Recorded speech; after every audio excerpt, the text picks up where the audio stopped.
Hello viewers, আশা করি সবাই ভালো আছেন। আল্লাহর রহমতে আমরাও ভালো আছি। নিয়ে আসলাম কাঁচা আম এবং পাকা আমের একটা আমসত্ত্বা তৈরি করব আমি।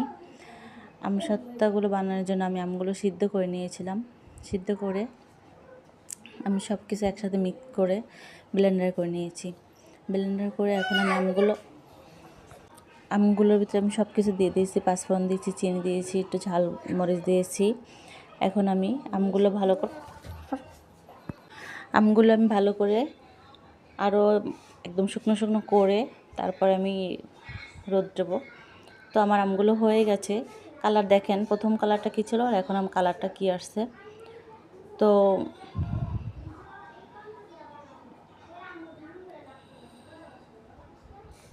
আমগুলো আমি এখন ছেনিতে ঢেলে নেব। আর ছেনিতে একটু তেল দিয়ে দিচ্ছি। তেল দিয়ে আমি এখন আমগুলো ঢেলে নেব। আমি ঢেলে নিয়েছি। এখন আমগুলো আমি ঢেলে তেলগুলো দিয়ে পরে তেল দিয়ে আমি ভালো করে করে নিয়েছি,